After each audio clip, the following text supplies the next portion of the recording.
news! China's ban on Korean entertainment lifted. Mamamoo's performance in China broadcast live. For those of us interested in seeing Korean entertainment continue to succeed and thrive in the 21st century, we are going to need China's help. We've talked about this in the past in videos before where China was the big market that Korean entertainment was going towards next. And K-pop and K-drama saw a lot of success in China in recent years until there was some obstacle in the way, which was the Chinese government, because Korean government had aligned itself with the United States. And look, she and I aren't dummies. We understand a lot of you don't give a crap about politics, but there has been some new revelations happening. There's a lot of things that are happening. The THAAD missile program, the Terminal High Altitude Area Defense System that South Korea put in place with the United States.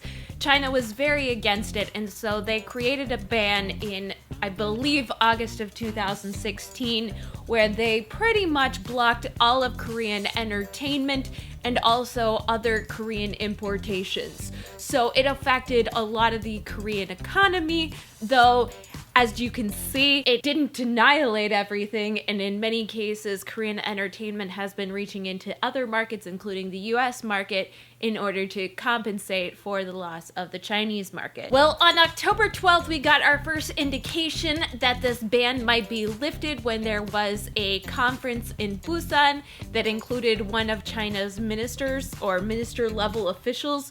He dropped that the ban would probably end soon, but didn't give too many more details other than that.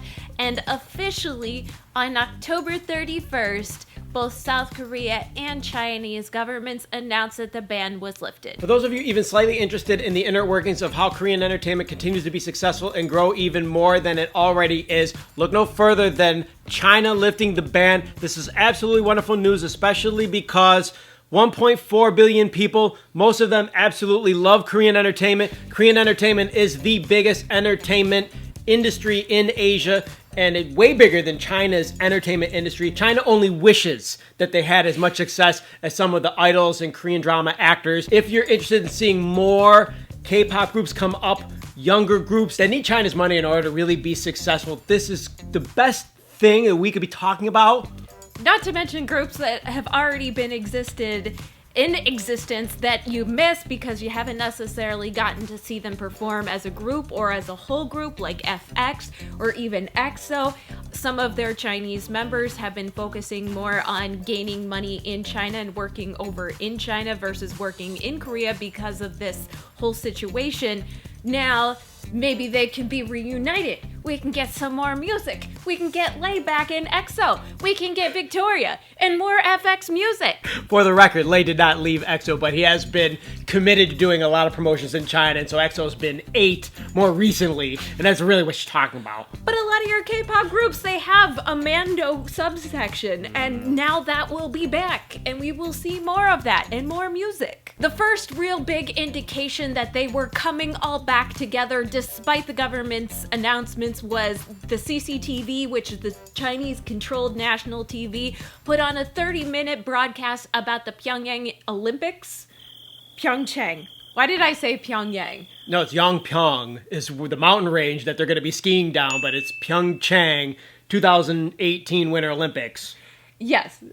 It's confusing. It's a little confusing, but they made a big whole deal about 30 minutes long talking about the new winter sports, the Olympics, and how they have great relations with South Korea. And then we saw our first performance by a K-pop group since the ban was lifted, which was Mamamoo, who were performing at the 6th Abu TV Song Festival 2017. And this was broadcast live. In China, they performed? They performed in China, and then it was broadcast live in China because no K-pop group has been able to perform live and broadcast on TV since the ban started. This is such good news, y'all. It's huge news, especially because they're starting to ask for dramas. They're starting to look at scripts. I hate to say it, but Korean dramas have been suffering a little bit this year because Chinese governments have a lot of investors.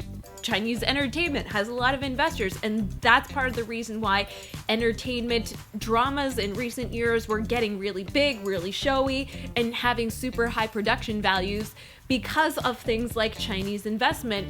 And that got pulled out with the whole ban, and now it's going to be reinstated. Just a quick shout out to this lady right here. Follow her on Instagram. Just search hallyuback and click follow. Also, there will be lots of Snapchat, Instagram stories. I think that's what they're called. You can see all new paintings. We're down here in Florida, even right up above her head there. Ding. Yes, we're in Florida. It's totally influenced. There's a lot of blue. It's very beautiful. I'm blown away.